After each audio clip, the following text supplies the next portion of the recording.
Hello, everybody. Scott Golden here with Golden Opportunities Coaching and the Pro Wrestling Logic YouTube channel. We're going to discuss the SmackDown program for the 28th of August, 2020. Wow. Why do they even why do they even run this show anymore? In 30 plus years of being a fan, I've never seen a worse national episodic television program week to week than this right here. So we open with the memoriam to Bullet Barb Armstrong. Of course, Armstrong, the father of Road Dogg and various other Armstrongs throughout wrestling, including Scott, Steve, and Brad. He's been battling with cancer for the last little while. I think a couple of years in total, but he'd gone in temporary remission, but has since passed away. The news of his passing broke in the last day or two. Anyway, we move on to a recap of SummerSlam, The Fiend and Strowman, and then also Roman Reigns' return. Adam Pearce is talking to security about The Fiend and Braun Strowman being in the building at the same time. He warns them to be ready as Retribution's always around. Mr. McMahon is here tonight. He says he has a mission for Pearce. He wants a contract signing between Bray Wyatt, Roman Reigns, and Braun Strowman for the three-way at Payback on Sunday. Pearce has to find each one and get them to sign. Vince notes that he might find Wyatt in the Firefly Funhouse. He's also warned not to fail. Now, number one, who is Adam Pearce in the grand scheme of WWE Fanville? For those that follow the internet, they know he's an agent. But for those who don't follow the internet, they have no idea who this guy is. They may have seen him a few times, but they don't know his name. They don't know his role. They just know that he's been deputized with a business-related task, which is just dumb. Anyway, so Jeff Hardy makes his way to the ring.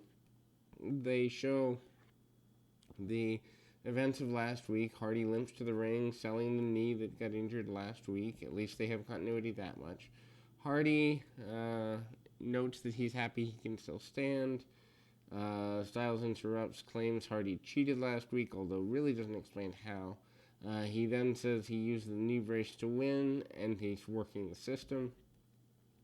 Styles claims that he cried to doctors to get a knee brace so he could use it as a weapon, and the same doctor won't clear Styles to compete. Hardy says he's good because he's just about to issue an open challenge, but he will not accept a challenge from Styles. Hardy punched Styles in the face as they go to the break. This is stupid because why is Hardy, if he's still injured from last week, why is he defending the championship? Why is he offering to? Why is he being that gutsy when he could just take a week off and let the knee heal? This is just dumb.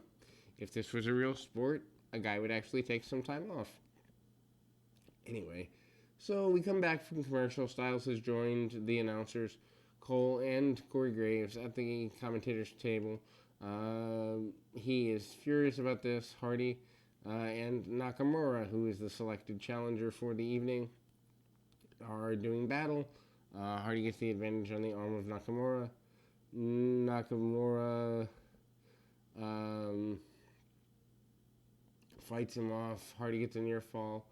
There is a interview mid-match that took place moments ago. He said he stepped away for a moment to get some champagne, and Nakamura is gone. Nakamura didn't tell him where he was going or that he was challenging for the championship.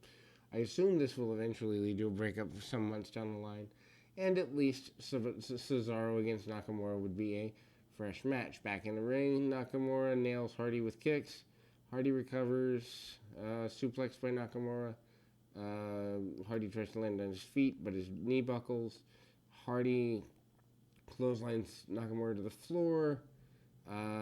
They fight at ringside, and Nakamura goes smashing into Styles.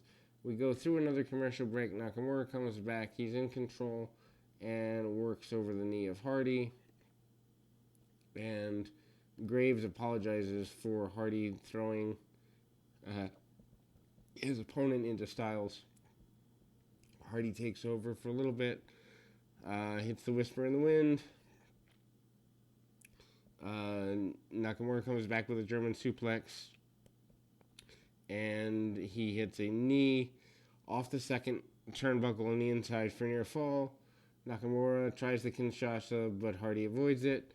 Hardy tries the Twist of Fate, but Nakamura escapes. Hardy then hits Nakamura with a knee to the face and hits the Twist of Fate and hits a Swanton Bomb for the win. Okay, now, why can a guy who is injured manage to do all these high-impact moves in quick succession? Why is a guy who's not injured can't have enough strength to kick out from a guy who's working at 75%? In theory, Nakamura should have, at least at some level, left Hardy laying or something. Anyway, Styles is upset that Hardy used some of the same moves that he used, and then they get into it verbally. Sami Zayn music hits, and he makes his SmackDown return. Zayn came out with his Intercontinental title from 4 months ago, which he never lost in the ring. He yells at Hardy, calls him a fraud. I suppose that means we're going to get Hardy and Zayn somewhere down the road. We go to break. We come back. Caleb Braxton approaches Sami Zayn and asks why he attacked Hardy. Zayn noted nothing changes in terms of the dumb questions, which is true. Zayn called Hardy and Styles frauds as IC champion. He's the real IC champion. They're basically rehashing the Shawn Michaels, Scott Hall, Razor Ramon's thing from WrestleMania 10, doing it with Hardy and Zayn. Wonder if it'll lead to a ladder match. Probably so. Anyway, Zayn said that he had more important things to do than defend the title. Then we go to a Firefly Funhouse processes here. Bray Wyatt's happy to be back in the Funhouse. He notes something's missing. He then notices that the championship is back in the area. He welcomes back Roman Reigns. In walks Adam Pearce with a contract. He's dressed as a postman.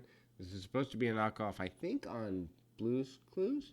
Anyway, so Pearce asks for the Fiend's signature. Bray feigns not understanding and asking why he would do something for the Fiend.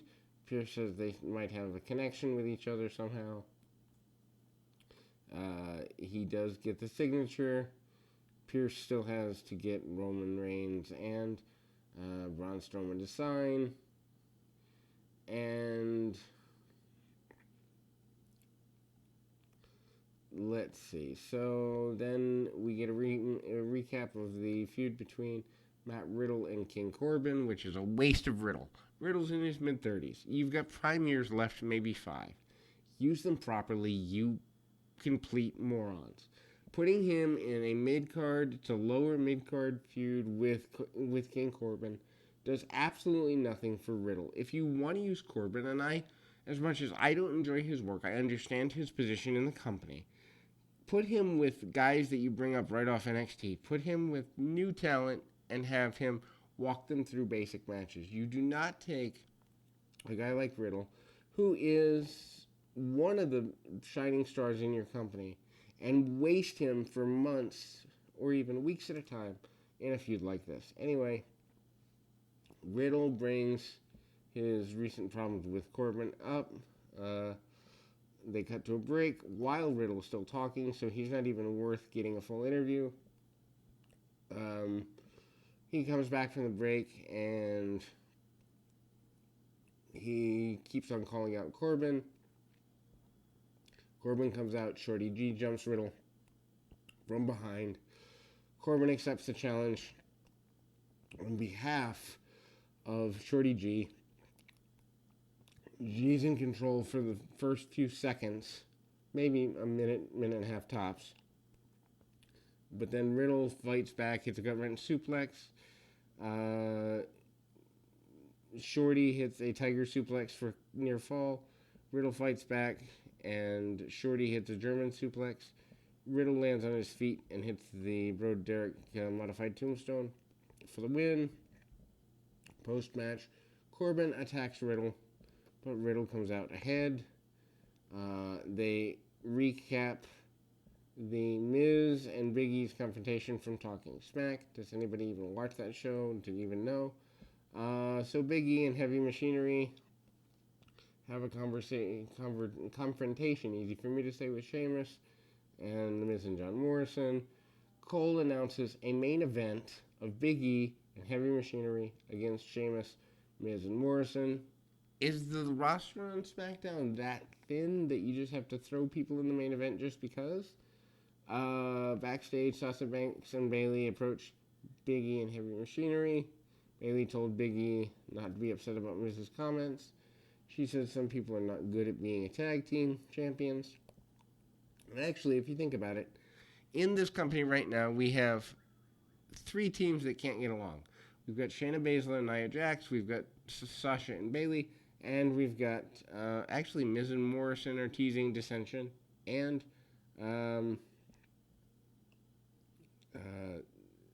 Nakamura and Cesaro.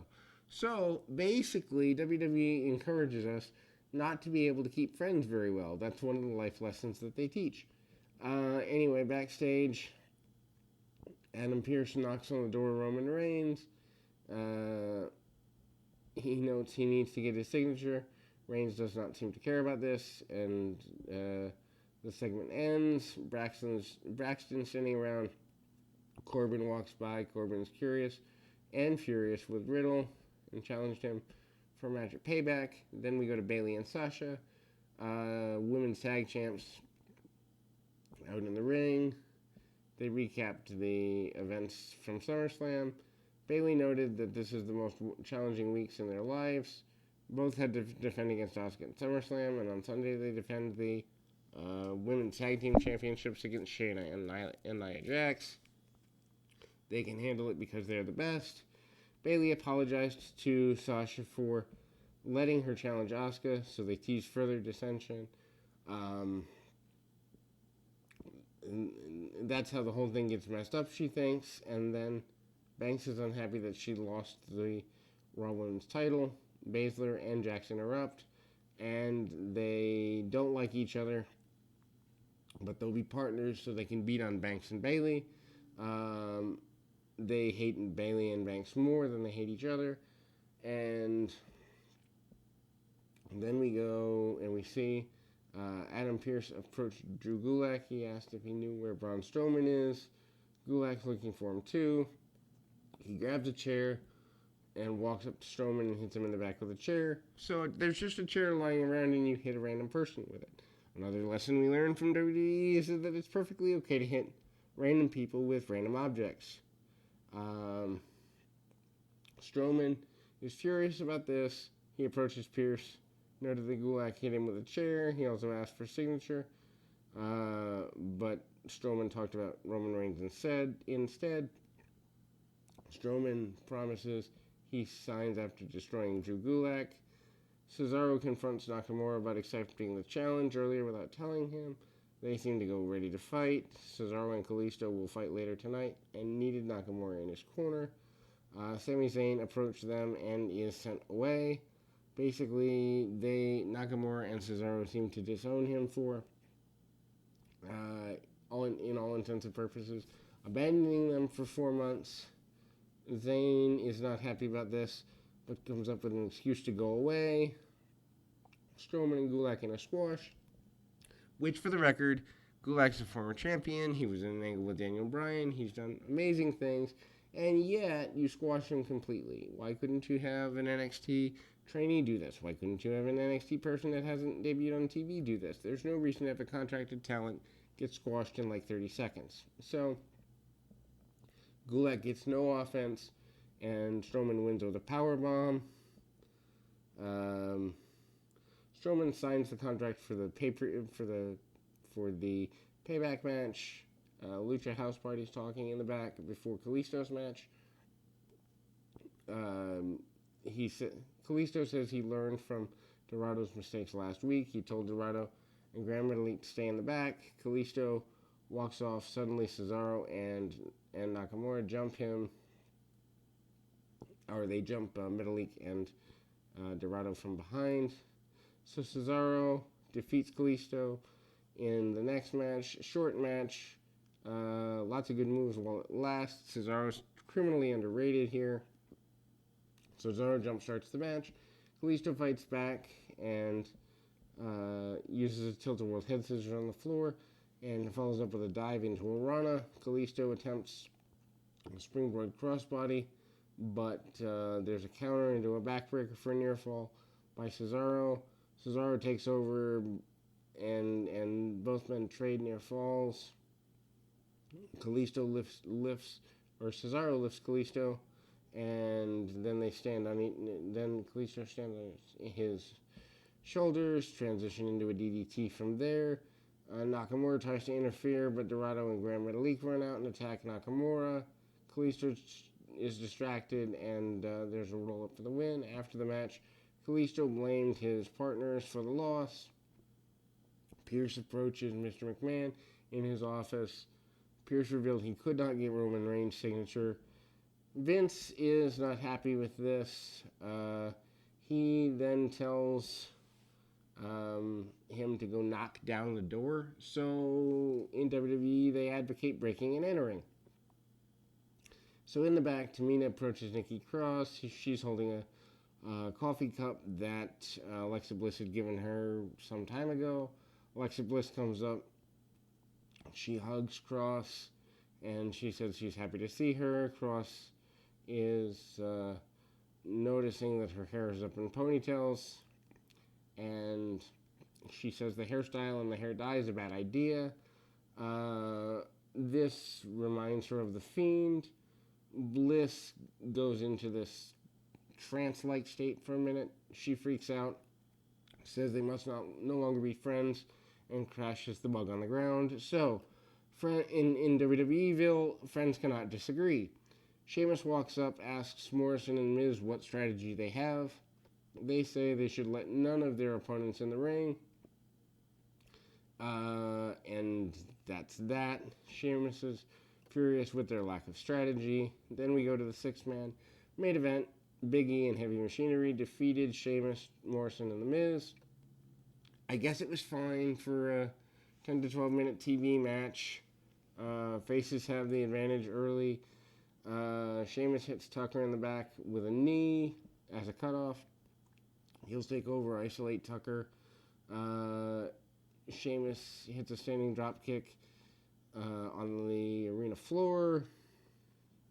And then we move to Tucker attempts to pin Morrison back in the ring, and that doesn't go well. Sheamus rang the ring bell and gets a distraction. Back from the commercial break, Morrison and Miz are taking over. Sheamus tags himself in. Referee didn't see it. And Morrison jumps back in the ring. Tucker knocks Sheamus off the apron. Sheamus is angry about this. He walks out of the match. Big E gets the hot tag, runs wild, hits a big splash. And Big E takes over again on The Miz. Big E pins The Miz, or tried to pin The Miz, but hits a double. Morrison hits a double foot stomp to break that up. Otis goes nuts. He attempts a caterpillar on Morrison and The Miz, but Miz moves out of the way. Big E jumps back in the ring, hits the big ending on The Miz for the win.